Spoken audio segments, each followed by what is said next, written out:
What a time to be alive. This is The Sweat, a show that we host nightly, by the way. But you knew that already. She did as well. And when you feel like turning us off, remember why you started watching us, then turn us off. Please don't listen to him. God, I don't know how to keep you under control. I'm Jessie. He's Emerson. Tonight we'll help you get those NHL Showdown picks set up. Plus, we're chasing and fading some of the biggest names in golf ahead of tomorrow's Pebble Beach Pro-Am. That all sounds fantastic, Jessie. But we're going to go ahead and start with our NBA panel consisting of Matt LaMarca of the Action Network. You got RotoWire's Alex Barutha in there, and Karin Phillips of the New York Daily News. Good to see all three of you. And gentlemen, things are getting very interesting leading up to tomorrow's 3 o'clock trade deadline. So let's dissect some of that action right now. Perfect. Starting with last night and the Clippers sending Tobias Harris to Philly along with a few other role players and draft picks. Matt, what does this deal do for the Sixers and LA fantasy-wise? Yeah, so for the 76ers, they're the tougher situation, I think, to analyze. Harris is honestly a very good fit with what they need offensively. He's 95th percentile in terms of spot-up shooting this season, so you would think that he slots in nicely next to a team that has some questionable perimeter shooting guys like Ben Simmons and Joel Embiid. So basketball-wise, it's a great fit, but fantasy-wise, most of these guys are going to have to sacrifice some of their numbers to make it work. The one guy that I think is the safest is probably Embiid. He's been a fantasy monster basically since the start of January 1st. And I think that he's just too talented offensively that his numbers aren't going to dip too far. Simmons should also be able to keep his value because of his ability to do peripheral things, rebounding, assisting, steals, blocks. But for me, Harris and Butler are the two big losers. But the one thing that I think will be interesting to watch is that they have pretty much decimated their bench with this trade. So if one of those guys becomes, like the anchor of the bench unit and spends a lot of his time playing, with the bench guys, I think that person will be the one that offers the most fantasy value. All right, what do you think, Alex? Fantasy impact here? Yeah, I mean, kind of to echo what was just said, I think two of these guys should be on the court at all times now that the Philly kind of has I guess you maybe call it a big four. I think from a daily fantasy perspective, I would worry that this team turns into something that resembles either Boston or Golden State, where you're not super confident where the big production is going to come from on any given night. And these guys kind of may eat each other's usage a little bit, making each of the top tier guys a little more risky from a daily perspective. As far as the Clippers are concerned, I think we're just going to see a Clippers team that looks like more of what we saw last year, with a lot of deep bench guys, role players that that aren't household names stepping up. And so fantasy value should emerge from there. It's just a question of who. Maybe Tyrone Wallace, who showed some potential last year, but we'll see what Doc Rivers does there. Karin, what do you think? I mean, with Embiid, Simmons, Butler, Harris all together in Philly, is it going to be tough to figure out where these fantasy points are going to come from? I don't know where they're going to come from, but I want to start this out by saying that the person I feel really bad for is the person who does Tobias Harris's taxes, because that guy moves a lot, and I feel like he has a lot of W-2s. Yeah. But like I said before, like from a basketball standpoint, I love this. I'm really interested to see how they're going to work this, because Philly was one of like the worst shooting teams. If you just look at the guys who could shoot, they only had really one good shooter and a bunch of guys who could shoot. So this kind of helps that. But fantasy-wise, everybody's production is probably going to drop a little bit. But I love the basketball side of this. And when you look at the Clippers, I just don't know what they're doing, but I haven't known what the Clippers were doing for the last 3 or 4 or 5 seasons. So what else is new? That's true. Oh, they've got a great plan. I love what they're doing. What's their plan? We'll talk about it in a few questions. Ooh, teaser. Oh, what Wow. a tease. All right, well, the Lakers decided to get in on the fun this morning, acquiring guard Reggie Bullock from the Pistons. Alex, you see this guy as somebody they plan on keeping, or is this a potential trade piece for an Anthony Davis deal? Let's gossip. I think this is a potential trade piece for an Anthony Davis deal. Worst case scenario, they end up keeping him and he's a solid, 20 minutes a game guy. He's going to provide some consistency. He's a good 3-point shooter, can make about 2 threes on 38% per game. So I think he's kind of insurance. You get him, you hope you can flip him. If you can't flip him, then he becomes a rotational piece. Karin, what do you think here? He's averaging a career-high 12 points and 2.7 rebounds in just over 30 minutes a game. He probably won't be there long or even travel to LA. Probably going to throw him in with a trade package. I don't really see what the value is with Reggie Bullock, but I guess we're trying to figure out what the Lakers are going to do and what they're not going to do before tomorrow. So he's probably get shipped pretty soon.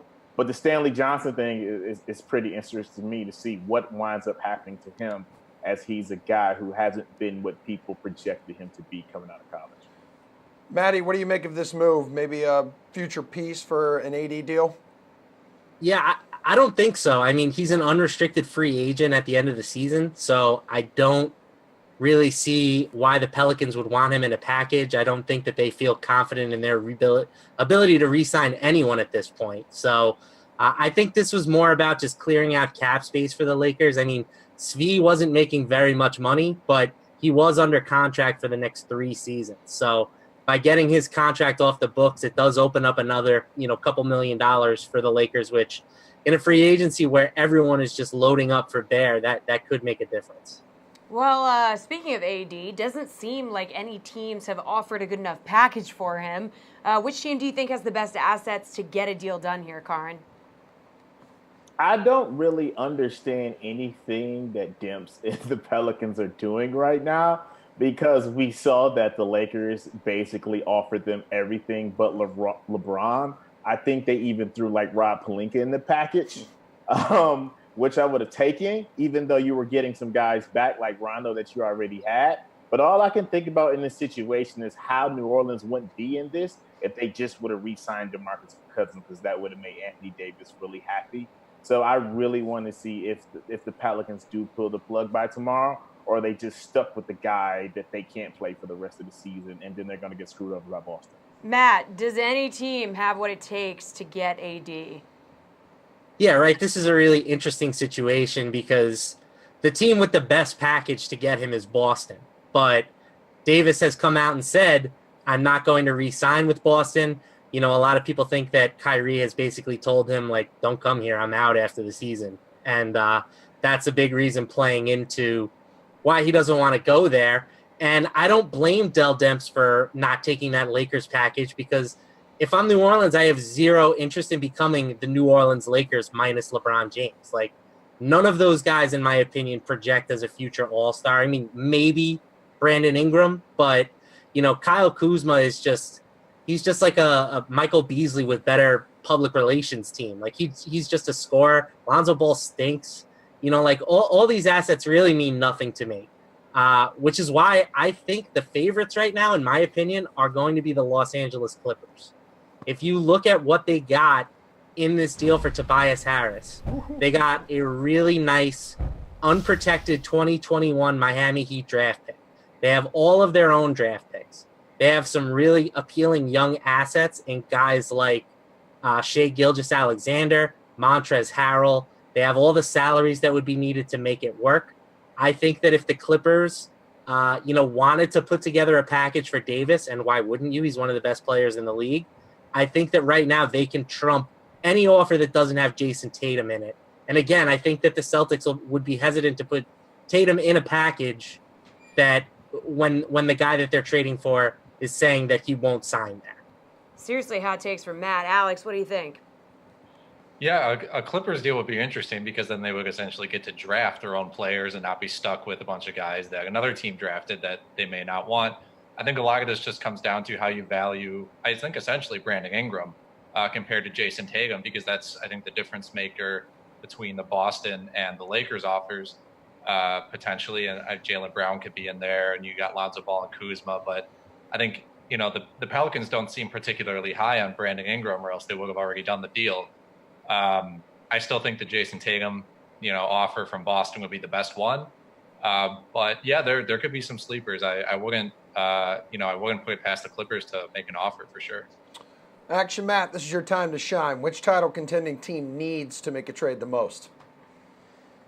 I think Toronto is in a position where they need to make a move. I mean, the East is getting better. Like, Milwaukee is really good. The 76ers just made a move. We know that the Celtics are laying in wait. Toronto is a good team right now, but this could be their last season where they're real contenders. Kawhi Leonard could bolt, and all indications are he probably will bolt at the end of the season. So this could be your last chance if you're Masai Ujiri to win a title. And they have some pieces that are expendable. Jonas Valanciunas is on a pretty friendly deal for next year and doesn't really factor much into the Raptors' plans right now. You could pair him with OG Anunoby, who was a first-round pick 2 years ago and hasn't gotten much playing time last season. And I think you could use that to get a pretty appealing roster upgrade. I mean, I would love to see them go after Nikola Vucevic, who the Magic are probably going to be trying to get rid of before the trade deadline. But I think that they're the team that, out of all the contenders, needs to make a move the most. Alex, the NBA trade deadline is 3 o'clock Eastern time tomorrow. Which title contending team needs to make a trade? Yeah, I think it's between Toronto and Boston. Like we mentioned, Toronto this may be their last chance at having Kawhi Leonard. So you there's a strong chance he leaves. So you may as well just go full out. I don't think sacrificing your future over the next 2 or 3 years is necessarily a bad thing in this case. And, Boston, they have a bunch of young guys on their roster, but their top end talent is not nearly as big as teams like Philly now. Milwaukee's got Giannis. We know about Toronto. So if they could make a move to get one more big piece, I think that would help them a lot. But they also seem hesitant to give up their future, for guys they aren't sure will resign, especially with, Kyrie Irving's situation being what it is. It's not sure, we're not sure if he'll come back. Karin, Alex, and Matt feel Toronto needs to be moving and grooving right now. Do you agree, or is there another team that should be getting the wheels churning here? If I'm Toronto, I try to flip Kyle Lowry for Mike Conley. But that's the only move I would make because I trust Mike Conley way more than I trust Kyle Lowry. If I'm Denver, I try to get me a wing guy who's a late shot clock creator. And if I'm Houston, I'm trying to get some defenders. All right, that'll do for now, guys. We got some NBA Tears of Joy to get to coming up with you after we tee it off with Reed and Jeff.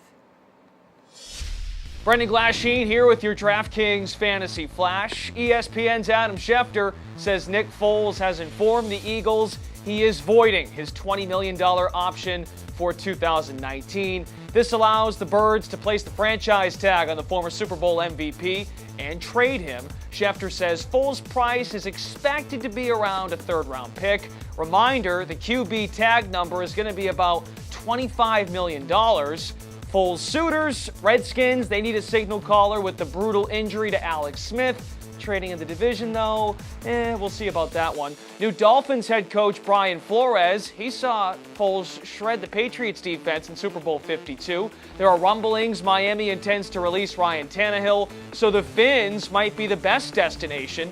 And what about the Jaguars? Even with Blake Bortles under contract for the next few years, you'd think Jacksonville considers Foles to get the most out of its loaded defensive core.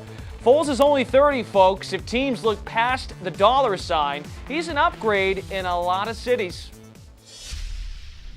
The AT&T Pebble Beach Pro-Am tees off tomorrow. Emerson, you've played Pebble Beach, haven't you? Yes, you can say that. A golf simulator. Took down one of our analysts here. Well, golf talk No, you did not. does mean, okay, you can Get defend outta here. yourself. You can defend yourself.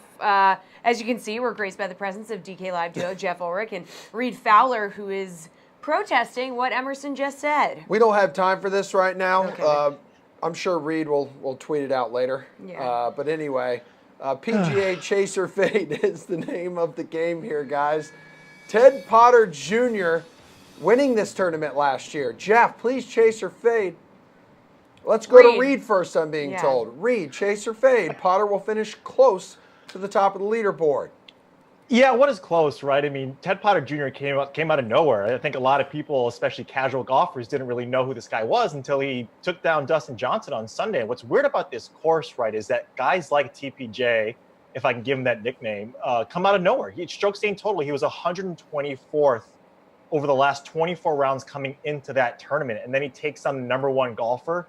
I don't think he does. I think you might see him pop maybe first round leader, or not even first round leader. You might see him pop on that first round leaderboard. But I mean, with this guy, and especially if the weather is what it is on Friday in the afternoon, where it's gusty winds, rain, wet, and everything in between, I don't think a guy like Ted Potter Jr., who's not coming into form very well this time around, gets near the leaderboard. So no, fade. So Lightning not striking twice with No. TPJ. Reed, we're going to keep rolling with you here. So according to DK Sportsbook, Dustin Johnson is the favorite to win it all at plus 500. So chase or fade that they're right, and DJ should be the favorite.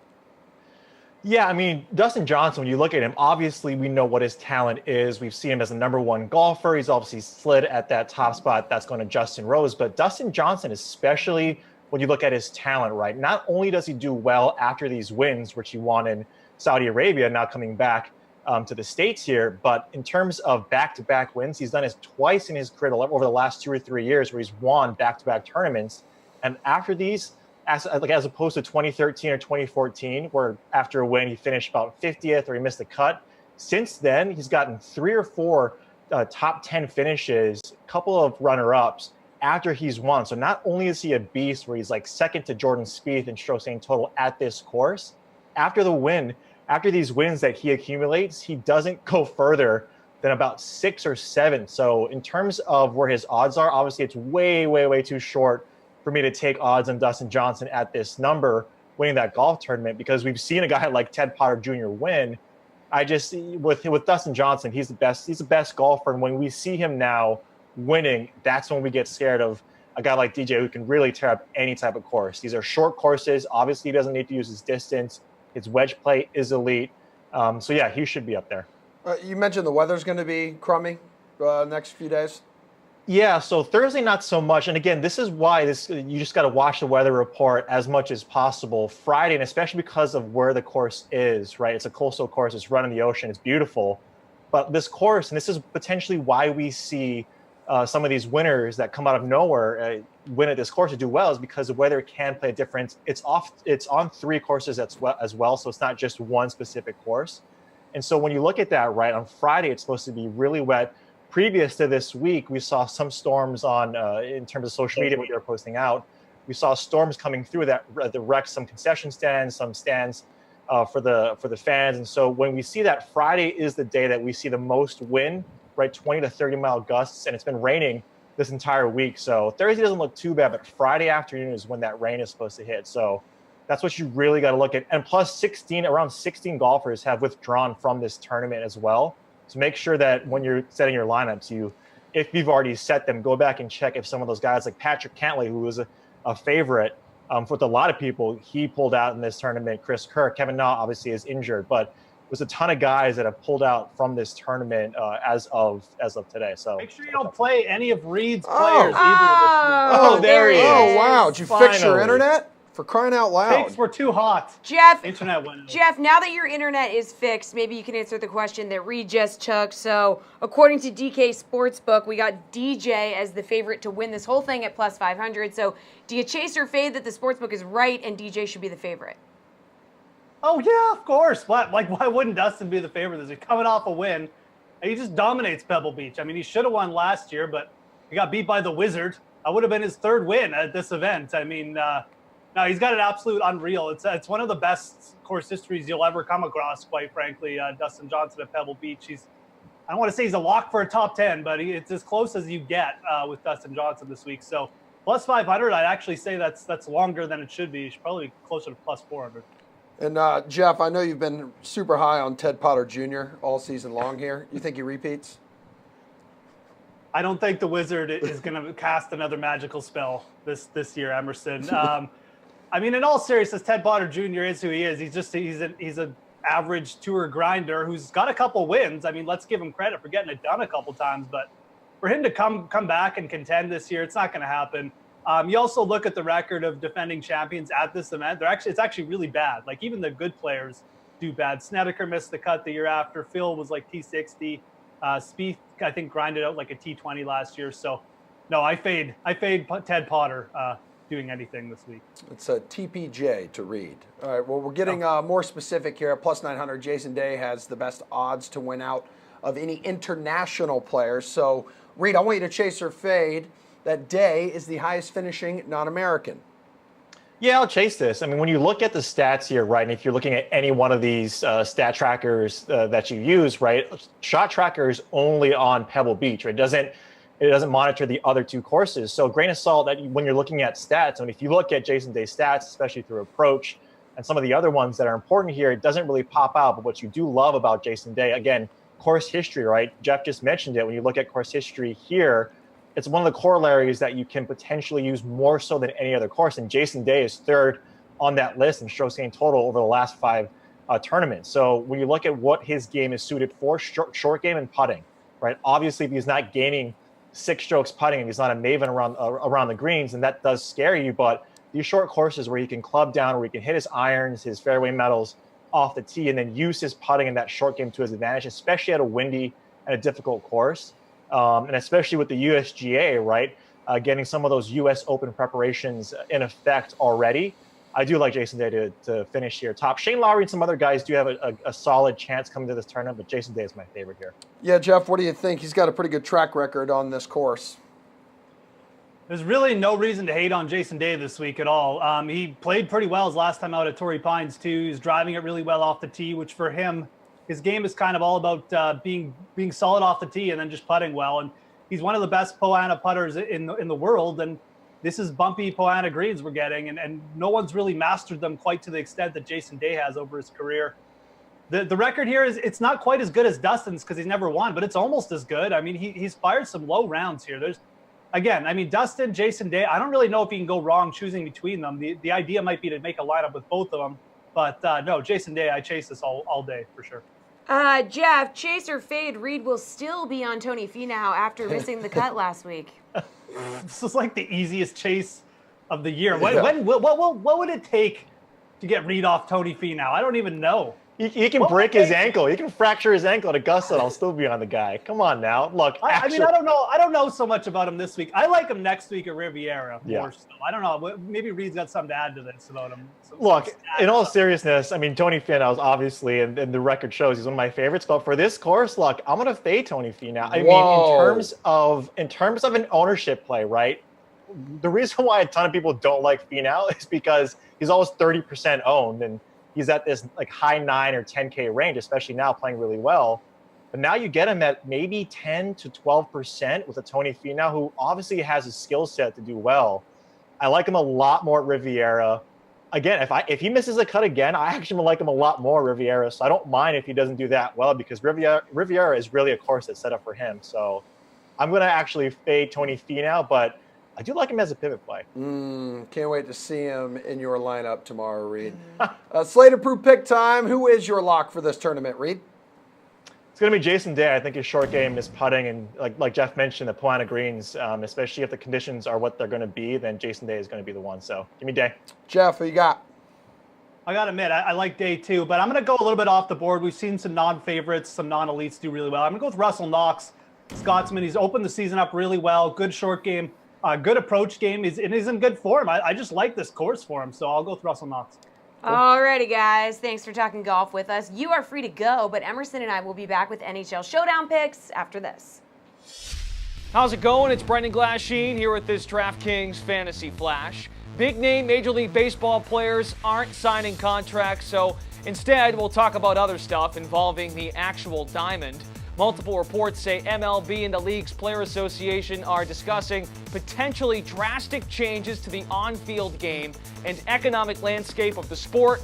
One change is the inclusion of a universal designated hitter. A source told SNY TV's Andy Martino, quote, "It's hard to tell teams in 2 weeks they have to construct their team with the DH." Martino writes the DH addition to the National League is highly unlikely for this season. Many NL owners aren't on board, while the union has preached the DH league-wide motto for decades. Well, this does connect to Bryce Harper and Manny Machado, just to name a few. Perhaps more teams would be in on the slugger services if a DH was available in both leagues. The interest would double, 15 teams to 30 teams, and let's say it happens in the next 5 years or something. You don't think a franchise would be more willing to shell out massive deals to free agents in their primes? Maybe that's why Harper and Machado have been linked to the Padres recently, a pitcher's ballpark. What about Aaron Judge proclaiming he would change positions for the Yankees to sign Harper? Don't think these tiny news tidbits are coincidences. The sport as a whole might be inching closer to realizing change isn't just wanted, it's required. All right, time to talk sticky puck, and you love it when I call it that, don't you? Just love it. Yes, darling. Okay, well, to help us talk sticky puck, we need the slate breaker himself. Welcome to the program, Ben Zwyman. Oh, pointing today, huh? Yeah, okay, at an angle. Wonderful. Wow. Will that make you stop calling it sticky puck? No, nothing will, Ben. What will it take? You to be quiet right now and answer our questions. So are you ready to make some picks for tonight's showdown contest? I was born ready. Yeah, you were. All right, Ben, we got the Senators taking on the Maple Leafs and the Bruins throwing down with the Rangers. So which one of these games do you think is going to be higher scoring? Yeah, I mean, I was going to get cute with this, but then I was like, nah, I'm not that cute anyway. So, yeah, we're going to go with Maple Leaf Senators here. The line's on DK Sportsbook, 5.5 goals for the Rangers Bruins game. Senators Leafs is at 6.5, so a whole goal difference there. Earlier in the season, Maple Leafs Sens scored 8 goals in a game combined. They haven't met in a while, but still, I would expect a lot of goals. It'll be a faster pace game. I think the Bruins on the second of a back-to-back will try and tighten their game up a bit. So at MSG, I really don't expect as many goals. So yeah, if you're targeting a game, either of these showdowns, I would go with Leafs Sens. All right, dude. Well, John Tavares is the priciest option from the Sens Leafs matchup, $12K. Is he worth it? Yeah, he's one of the best players in the NHL, so I would say he's worth it. In Showdown, you got face-off wins as a category. John Tavares averages 10.25 face-off wins per game this season. His line mates and his ceiling make him a really good option. If you're paying up, you're looking for points in Showdown, that's where you're going to get a lot of your points, so goals and assists.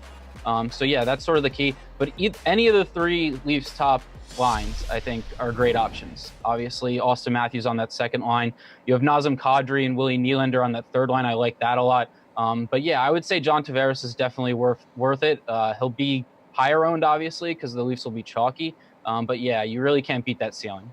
Now, both Ottawa and Toronto are averaging over 3 goals per game. So does that mean you want to stay away from the goalies? I'd be a little concerned about Craig Anderson just because he hasn't been very good this season, but I don't think you have to fade either of them. Obviously, it's a showdown, so Craig Anderson's going to be very low owned. He's cheap at 7,300. The goalies are guaranteed points, so if you want to go a little contrarian, sure. But Freddie Anderson's your better option, 10,300. 11 wins at home this season, 2.25 goals against average, 9.31 save percentage. The Sens were shut out in their last game at home against the Red Wings. That's not good. The Red Wings aren't a good team. They've lost 4 straight also. So coming into Toronto, very tough matchup. So yeah, I would lean Anderson. But again, Craig Anderson is going to be cheaper. Freddie Anderson is the one that I would lean, obviously. A little confusing here. But yeah, I mean, I wouldn't be scared to roll out either goalie. Hey, where can you find value in this Senators Maple Leafs game? There's tons of value, Emerson, actually. Thomas Chabot, 8,600. May go a little overlooked. He doesn't have a point in 5 straight games, but he had 3 points earlier in the season against the Maple Leafs. He's a great young defenseman. Chris Tierney, center, 4th line. He's going to play on the first power play. That's key. He sees a lot of ice time for a 4th line center, which is also a plus. And again, you're going to look for face-off wins to get a couple more additional points. So he might get you a little more face-off wins. I mentioned before, Leafs have a lot of very cheap wingers on their lines. So guys like Willie Nylander, cheap. Zach Hyman, 5,800. He's with John Tavares. And Mitch Marner. Andres Johnson's coming off two goals his previous game. He's a little expensive at 6,500, but I like all those options if you're paying down for guys. All right, let's move to the Bruins-Rangers matchup. Patrice Bergeron is the most expensive in this matchup at 11.9. Is he going to be worth that price tag? Absolutely. Like I said before, centers get you more points with faceoff wins. I mentioned the Bruins don't score as much on the road, but the Rangers are awful. Their penalty kill is horrible. They're not starting Lundqvist. Lundqvist is better at MSG. They have Alexander Georgiev slated to start tonight, which is a better matchup for the Bruins. I think that first line, the Bruins' first line, David Pasternak, Brad Marchand, one of the best lines in the NHL. Yeah, if you're looking at any line stacks tonight on either of the slates, that's the line that you're going to be stacking. Bergeron will be chalky, but it's one of those chalk plays that you just got to eat it. All right, Yaroslav Halak, 0-3-1 his last 4 starts, but he's facing the very poor Rangers offense. Would you play him? Are you going to play him? I think I would. I kind of like both goalies. Georgiev, like Anderson's going to be low owned. He could be sneaky, but I mean, Halak, I'm not really worried about his recent form. He hasn't been great. He took the L against the Rangers a few games ago, but that was because Tuukka Rask got hurt. He had to get out of there. Maybe sort of messes with your mindset going into that game. But Halak, I mean, he's owned the Rangers in his career. 18-8-0, 928 save percentage, 3 shutouts in 27 games against New York. The Bruins are in a tight division race. This is one of those games where you're looking at a playoff team and you're looking at a team on the outside looking in. So I think the Bruins are in a good spot to, on the second night of a back-to-back, sort of tighten things up, clamp it down, get the win, and that's really what you're looking for out of Halak. Great, excellent work, Benjamin. Nice shirt, always. by the way. Great shirt. You are free to go Bill. At this time, so please enjoy your evening. Go. We are going to be back with our NBA panel after Pat Mayo gives us the scoop on mid-range players you should be looking at Pebble Beach. I really want to pull the trigger on Chiz. He sets up so perfectly for this course. Coming off a good week, had the second last year. He hits every fairway. He's great with these short irons. How popular could Chiz possibly be this week? Mm-hmm. I've heard that before. That the answer is more popular than you would think. Chiz gets crazy popular, and then bad things happen. He does fit incredibly well. Like you said, he's got the double combo. Bogey free on Sunday. Great finish to waste management. Runner up last year. The game fits. Price is a little much, obviously. I think you're paying for a lot of that right at the top. This is the issue I'm having. If he's 20+%, there's no way that I'm getting over on that. It's just not going to happen. Yeah, I can see that. In the statistical model, he ranks out 3rd. So over the past 24 rounds with Chez Reavie, he's 4th in strokes gained approach. He's 1st in fairways gained. He's 19th from 100 to 125 yards and 1st from 125 to 150 and 150 to 175. Yeah, this is how it happens because Chez is going to be like 40% owned in cash and 20-something% owned in tournaments. That's going to be a wait and see. Again, this is where ownership does matter. I know we can't nail it down. There's a ton of people out there who do great work.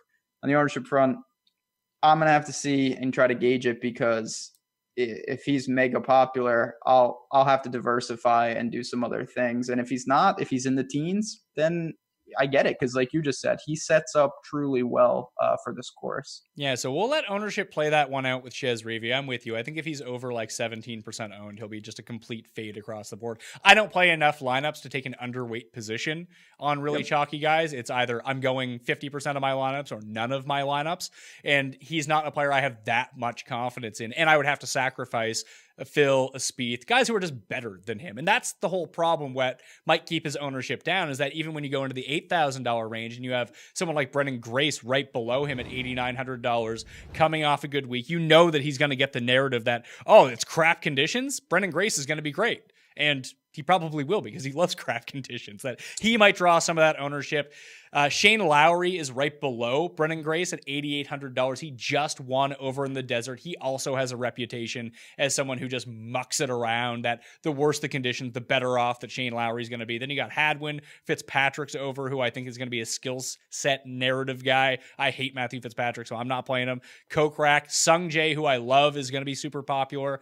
Rafa Snedeker's a 2-time champ. If you have bad conditions, Russell Knox is right there. No one's going to play champ at $8,000, but like this $8,000 range is super confusing because the only 2 guys that I really want to play are Grace and Im.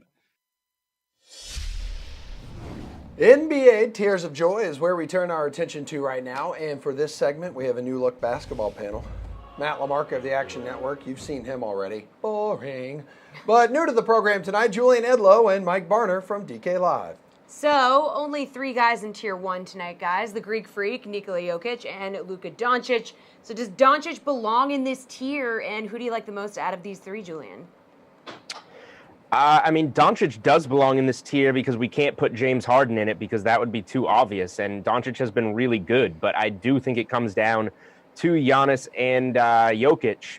in terms of Giannis, I understand why he's going to be so popular going up against the Wizards, a fast-paced team, a really poor team. He scored 54 points against them, DraftKings points against them a couple of games ago, but I'm just worried about the blowout potential here. The Bucks beat the Wizards by 16 points in DC in that game, and now this game is in Milwaukee. So with the blowout potential here, I'll take Jokic, who scored 72 DraftKings points in his matchup against the Nets earlier this season. The Nets ranked dead last in DraftKings points allowed to centers. So I think I'll move off what I think might be the more popular play in Giannis and go to Jokic here with a higher ceiling and what should be a much closer game. Mike, who do you like the most out of these guys, and does Doncic belong here? I think Doncic might be a little premature to be in this tier, but like Julian said, the other options, excuse me, for the night kind of necessitate him being in there. Couldn't agree more. The Bucks-Wizards game has me off of Giannis because of the potential blowout. Jokic had 37 points and 21 rebounds in that game against the Nets. It's going to be a much closer game in Brooklyn, so I'll take him out of this tier. Matt, what do you think? Yeah, Doncic doesn't belong in this tier. I love Doncic, and he should have an opportunity to post a lot of big games with Dennis Smith Jr. no longer in town, but putting him in a tier with Giannis and Nikola Jokic, who are two of the 5 best fantasy players in the world, is just a little crazy for me. I agree with Julian and Alex. I like Jokic quite a bit here. It's just a pure smash spot. Like, Brooklyn really, really bad against opposing centers. We've seen them give up 20 games to centers all season. So I don't see any reason why he wouldn't do it here. The one concern is Jamal Murray might play tonight. He's questionable. Jokic has seen a pretty nice usage increase in games without Murray. So I like him a lot more if Murray is out. But either way, it's just too good of a matchup to pass up. Matty, tier 2, Kevin Durant, Steph Curry, Drew Holiday, Kemba Walker. Walker has back-to-back 60-plus DK fantasy point games. Is he the pick here?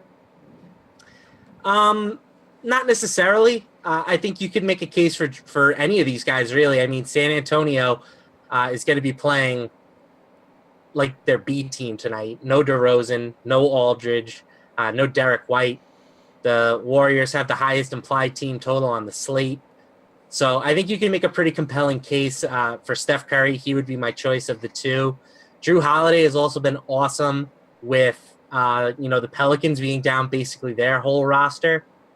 It would diminish his stock a bit if Julius Randle comes back tonight, but I don't think by any means Walker is a lock just because he's had 2 big games in a row. I mean, that would be ignoring what he's done for most of the past 2 months, which has been a disappointment. Mike, Walker is rolling right now. Is he your guy? If not, who is and why? No, I'll counter the cool Walker stat with Drew Holiday has scored at least 40 DK points in 7 of his last 8 games. I like that. I like that consistency with how depleted the Pelicans are. The Bulls are just a dumpster fire right now, so I'll go with Holiday. Jules, who's your guy in tier 2? Tell me. Yeah, well, if we're making the argument that the Wizards-Bucks games might be a blowout, this Warriors-Spurs game is absolutely going to be a blowout, and that scares me away from playing Curry and Durant here. So I know that Kemba's been really hot lately, but he's also been a really streaky player, including just 22 DraftKings points the last time he played the Mavericks. So he played really poorly in this matchup. So I'm 100% with Mike here. I think that Drew Holiday has just been so consistent with the lack of bodies that the Pelicans have. Even if Randall returns in this game, I don't really mind that because Randall's going to just eat up minutes of all these no-name big men that have been playing for the Pelicans, and Holiday will still get pretty much the same usage and the same amount of minutes. So Holiday, great matchup against the Bulls, should be a high-scoring game. I think it's a really safe spot for him, like Mike said. All right, guys, let's jump down to tier 6. The headliner here, Klay Thompson, who's averaging 5 more DK points than the next guy in the group. But is he the easy choice here, Julian? He is not, because all these Warriors could go off, and this game could be done with pretty quickly. But somebody has to provide some type of scoring for the Spurs, and we have a lot of value plays that will be really popular on the classic slate, but the only guy that you have exposure to in tiers is Rudy Gay, who should be the go-to scorer for as long as San Antonio can stay in this game. So I think Rudy Gay should get a huge uptick in usage with both DeRozan and Aldridge off the floor. So he's going to be my guy here. Mike, who are you going with? Well, we finally found something that Julie and I don't agree on, which I guess is good for the sake of the show. I'll go with Marvin Bagley. He scored 55 DK points against the Spurs on Monday. He's got at least 33.8 DK points in 4 of his last 6 games.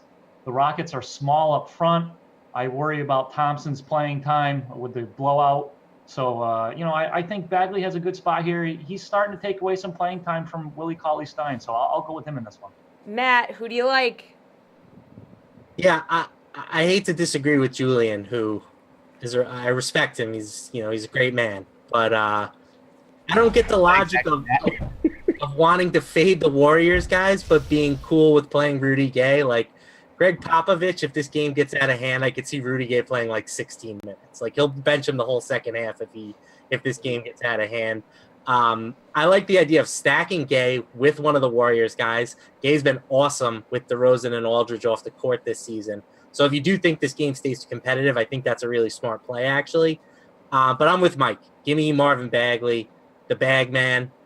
Just has really been a good per-minute play all season, but his playing time has really ticked up recently, at least 30 minutes each of the last 2 games. Houston, weak on the interior, 25th in rebound rate. I think Bagley has a big game tonight. Guys, good stuff. Still ahead, it's a free agent frenzy around the NFL. Steve, Jeff with a working internet, hopefully, and Pierce will join us after this. Hey, it's Brendan Glasheen, and with this DraftKings Fantasy Flash, a Big Four has formed in Philly. The Sixers acquired stretch forward Tobias Harris from the Clippers early Wednesday morning. 5 other players involved in this deal. Philadelphia also sent 4 draft picks to the Clips, including its own 2020 protected first and an unprotected 2021 first via the Miami Heat. Harris, the obvious centerpiece. The 26-year-old is having his best NBA season, nearly 21 points per game, shooting 49% from the field, 42% from three-point range.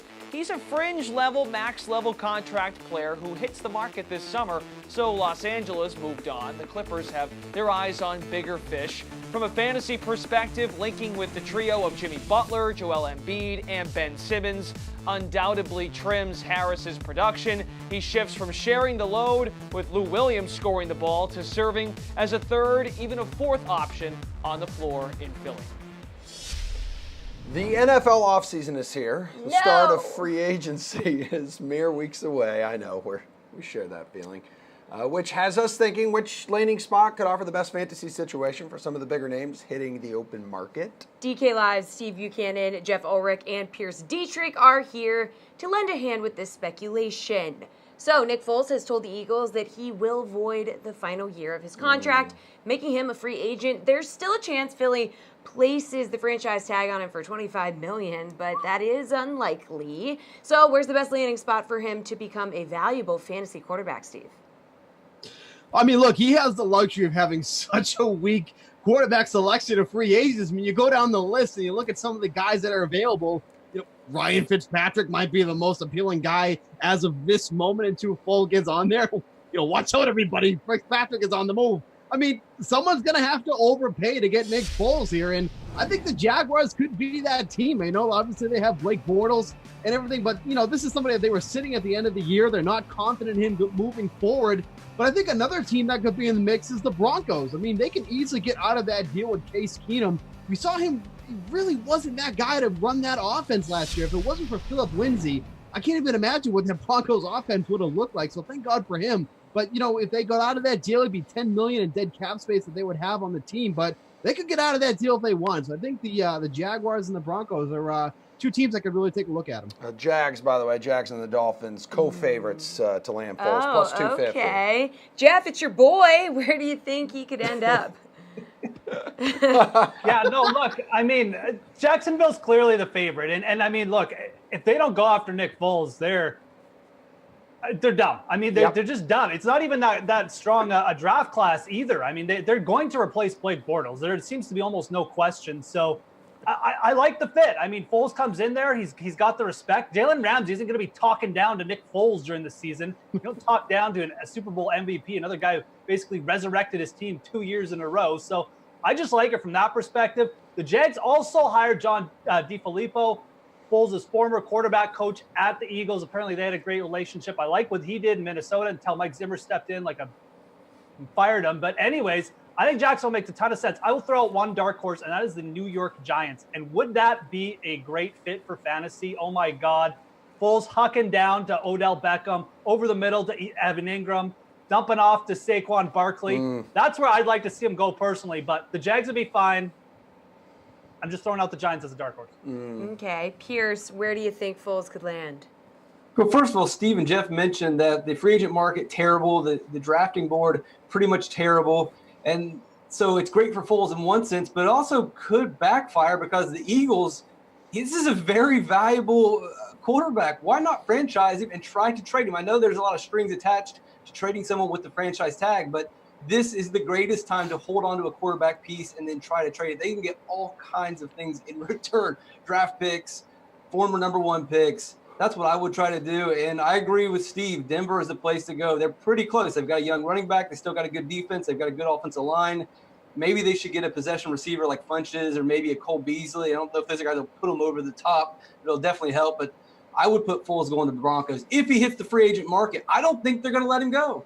They don't have the cap room. That's half the problem. They don't have the cap space to hold him if they can't trade him. $25 million is a lot of money to potentially have to be saddled with if they can't trade him. A smart move at quarterback in Denver. Doesn't fit the narrative. No, it doesn't ring a bell. Lady, I don't know if you should be talking there from Jacksonville. Dude, sorry, AFC title game last year. Anywho, Le'Veon Bell is set to become an unrestricted free agent come March 13th when free agency officially begins. Which team do you see him being the most productive with, Jeff? I mean, the most productive with, I kind of would like to see him go to the Chicago Bears. I think that would be a really, really good fit with the offense they run there. So that would be, I guess, like the dream scenario for me. I mean, they have a mobile quarterback. Matt Nagy likes to run the ball. And I mean, Jordan Howard, if you had a guy like Lev Bell, it just feels like they would be so much more productive with a multifaceted player like Lev Bell in there. So I think fantasy purposes, that's where I would like him to see him go. I don't think that's going to happen. I think a team like the Jets are just going to overpay. I think he's going to end up with a team like the Jets. He might even end up with the Dolphins. I think he's just going to be one of these crappy teams that overpays for Lev Bell and just to appease their fan base. So I'm calling the Jets, but the place I'd like to see him go is the Bears. Pierce, what do you think? It sounds like the Jets, Niners, and Texans are all in it right now. Well, this one might sound crazy and off the wall, but how about you just say you're sorry and go back to the Steelers? It's just business. It isn't a problem. Go back to the Steelers. Get over yourselves. But if that doesn't happen, Jeff kind of alluded to this, that someone's just going to overspend. And the Redskins need a quarterback, but the quarterback market's terrible, so they got to spend somewhere. And knowing Daniel Snyder, he's going to throw a bunch of money at somebody. It's probably going to be Lev Bell. It couldn't work out any worse than the Albert Haynesworth situation. So throw a bunch of money at a disgruntled player. This should work out pretty well. Here's the problem with Bell going back to the Steelers, though. They have Jalen Samuels and James Conner. Why on earth would they even consider? Are you putting them in the same room as Le'Veon Bell? Jalen Samuels is going to be real good. No, I was going to say, wasn't it one of you guys who had like a hot take earlier thinking that he was actually going to It was me. That was you? Jalen Samuels is going to be real good. Okay. Real fast. All right, yeah, that sounds like one of your takes. That was me, first of all. What? What are you, insane? Are you still recovering from yesterday, you idiot? That was me who said that. All right. Holy crap. Okay, so I'm just going to move on here because Jeff is still so out of whack. I think a dark horse team is the Tampa Bay Buccaneers. They have absolutely no run game. This is, I think, a perfect place for him to go. It takes some pressure off of Jameis Winston, which is never a bad thing. You can take some pressure off of him, and he's actually more comfortable throwing the ball downfield. You could actually have a dynamic offense over there with the Buccaneers. So I think Bell is a perfect fit for them. Honestly, I don't know what their cap space looks like or anything like that, but I think that would be such a great landing spot for Bell and for the team as a whole. It would just make that whole offense click altogether. Guys, Mark Ingram had a strong performance in 2018 after being suspended for the first 4 games of the season. So should he re-sign with the Saints? They've both expressed interest in staying together there. They like each other. Or is there a better spot for him somewhere else, Pierce? Ingram's 29, not many more years left in the tank. He needs to get the money now, and there's no way that the Saints are going to be the highest bidder. I know he'd like to stay loyal to his team, but this is it. Get one last fat paycheck where you can. And I think it's going to be the Jaguars. Now, this one's kind of a little more off the wall, and I got this on some random blog, but I kind of like this crazy idea. You sign Ingram, and then you trade Fournette for Nick Foles. Now, I can't take credit for that crazy idea, but it's being floated around on the internet. If you can't get Foles for Fournette, then trade Fournette for whatever you can, because I don't think this guy's going to work out, and they're overpaying for him already. Steve, where do you think Ingram should end up? I agree with Pierce completely. I think, honestly, the Saints need Ingram more than Ingram needs the Saints at this point. I mean, honestly, in other teams, he's probably their RB1, really, because, I mean, he's not that bad of a running back. He just hasn't had the opportunities with Kamara going absolutely nuts. I think the Jaguars make perfect sense. I think the Jaguars are going to move on from Fournette. Yeldon is a free agent. I don't think they're going to end up keeping Carlos Hyde, so Ingram just fits perfectly in that offense, whatever's left of it at this point. But I think the Jaguars is a perfect fit for him. I mean, Emerson's going to have a field day. Oh, Nick Foles, Mark Ingram. Yeah, look out, baby. let's Here overpay comes, for everybody. Right. Here comes another under 500 season. Let's go, baby. Yeah, that's right. Jeff, what do you think? Why do the Saints need Mark Ingram, first of all? They have Dwayne Washington, who's probably better than Mark Ingram, just sitting there. Anyways. Oh, watch out, everyone. Look, Pierce is right. Mark Ingram's got to cash in. He's 29 years old. And do you know who loves to overpay for old running backs? John Gruden. Mark Ingram to Oakland makes so much sense. I'd be shocked if it didn't happen, to be honest. Marshawn Lynch hurt, quite possibly going to retire. I'd actually be shocked if he didn't retire. If he does, Mark Ingram to Oakland, I'd almost call it a lock. I kind of like the Jacksonville idea because it does seem like Fournette is on the way out there. So if that happens, look out for that. I'd also throw the Bears out there, who I think are going to move on from Jordan Howard. But I like Oakland as a favorite for Ingram for sure. All right, dudes, we're tight on time. You guys are one and done tonight. Final block of the show is next. It's NBA pick and roll after a little Pebble Beach treat from Pat Mayo. The big thing with Spieth is he had no business playing well at Torrey Pines. Like he wasn't even playing well and still did okay. And this is a tournament that really mitigates what you do off the tee. Like, just because you're Dustin Johnson or Cameron Champ and you hit it 350, it's not that big of a deal here. Like, guys who hit it short can compete. And as long as Spieth and Phil, for that matter, aren't spraying it everywhere, it becomes wedges, it becomes putting, and it becomes short game. That's why these guys always play well here, that I'm on them. And I will give this to you, and I think we even spoke about it after the Torrey show, that I was impressed with Spieth. When you see a very good player making those types of birdies and what's holding him back is driving. Or just a few big numbers. To me, that's literally less than an inch away correction from being gone. Because we're seeing the good stuff, the bad can be cleaned. And to your point that he shouldn't have been at Torrey is a very great one. Because he played horrible and missed the cut in Hawaii.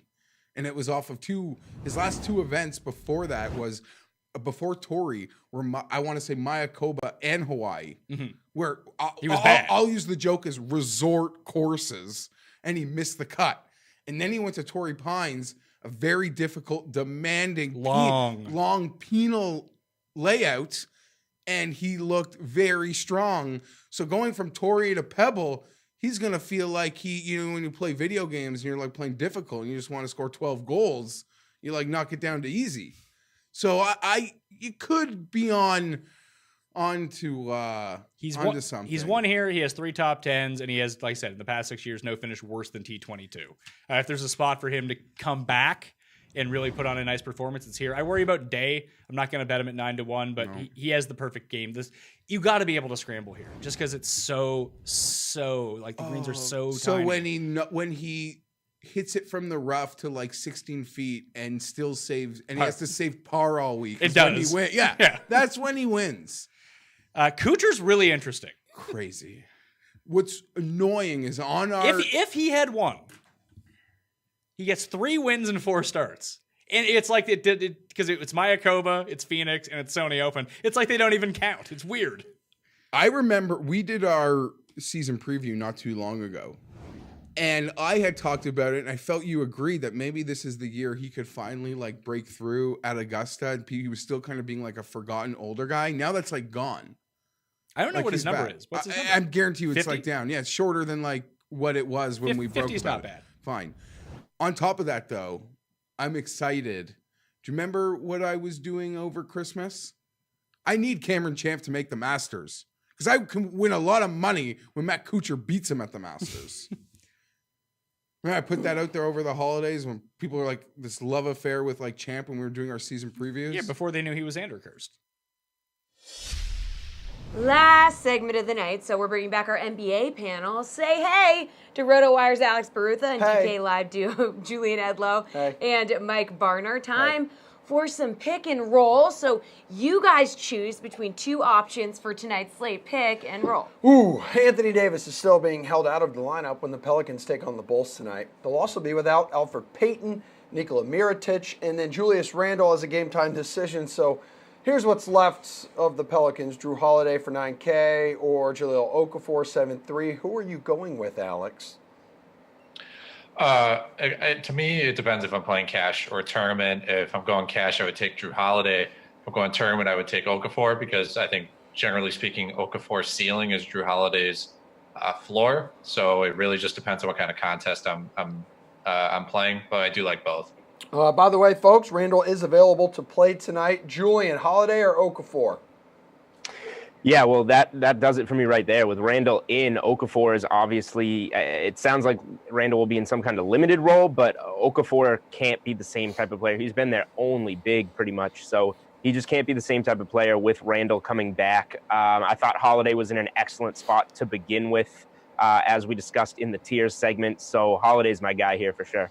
Mike, does the decision that Randall playing, is that going to impact your decision to go with Holiday or Okafor? I was already going to go with Holiday, but now it's hands down, no question. Plus, if I'm building my lineup tonight, I'm building them around Jokic, so I would pass on paying up for Okafor. Guys, both LaMarcus Aldridge and DeMar DeRozan are being rested tonight against the Warriors. Derek White will also not play due to plantar fasciitis in his right heel, so somebody is going to have to score with all these guys out. So do you like Rudy Gay for 5.9 or Bryn Forbes for 4.3, Jules? Yeah, well, I hyped up Rudy Gay there in the tiers segment, but that's because it's the only spot that we could get exposure to the Spurs. I think this game has blowout written all over it, and Bryn Forbes is the type of guy that would be able to stay on the floor a little bit more than Rudy Gay, and you also save yourself some salary here, so it's going to be Bryn Forbes for me. Mike, who are you going with? Couldn't agree more. Forbes is definitely the guy at the significantly lower price. He's already scored at least 20.8 DK points in 4 of his last 5 games. He's got a much higher scoring upside in this game, so take the savings and go with Forbes. Where are you going, Alex? I have to agree overall. I will say that Rudy Gay's fantasy points per minute go up by 0.6 when Aldridge and DeRozan are off the court, which is significant. It comes out to like 60 fantasy points per 36 minutes, something ridiculous like that. So if you think that there's a chance the Spurs stay in this game, Rudy Gay is a good call, but yeah, I mean, the chances of a blowout are really high, so Forbes is probably the way to go. Donovan Mitchell's fantasy numbers have been up and down lately. He'll cost you 8.7 against the Suns, or there's Bradley Beal, who's $100 cheaper against the Bucks. Who do you like more out of these two, Mike? Yeah, so the theme of the night is blowouts. The Jazz and Suns game also has the potential for a blowout. No Devin Booker for Phoenix. The same can be said for the Bucks and Wizards. But if the Wizards keep it close, it's going to be because of Beal. He's played well against them this season. He's averaging 28 points, 5 rebounds, and 5 assists in their first 2 matchups. So I'll take the slight savings, and I'll go with him. Alex, take your pick. I have to agree. I think there's a less of a blowout chance between the Bucks and the Wizards, so I will take the slight savings because I do feel that they're about equal fantasy players in this setup, so I do like Beal here. Jules, I know you want to splurge. Spend that extra $100 on Mitchell. I'm just not going to play by the rules because I hate both of these guys so much. If I'm paying for a guard in this price range, it's going to be Drew Holiday, who we've been touching on all show.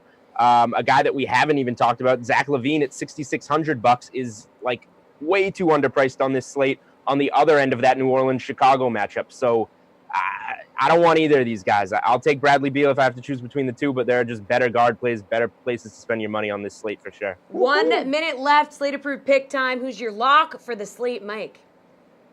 Gotta be Jokic. The Nuggets are battling injuries, although it looks like Jamal Murray, I believe, is going to play. Paul Millsap's out. Jokic's going to have a huge role. It's going to be hard for him to score 37 and grab 21 rebounds again, but he's a surefire for a huge stat line. 40 seconds, Alex. Yeah, I'm gonna also have to go with Jokic. He's in an amazing spot. There's blowout potential, and they lost the Pistons big the other night, but I doubt that will happen again. So I'll take Jokic. Jules. That was my guy in the cheat sheet. So, yeah, Jokic. But Zach LaVine, he was $8,100 3 games ago. He's $6,600 now against the Pelicans. That's ridiculous. Play Zach LaVine. All right. That's a show, folks. Excellent work, all of you. We'll be all back three tomorrow of you, at 6 p.m. Everyone watching. Right here. You, Download Aiden, DK Live Axel, app. We'll see everyone you in the tomorrow back. at Keep 6 o'clock. talking. Okay.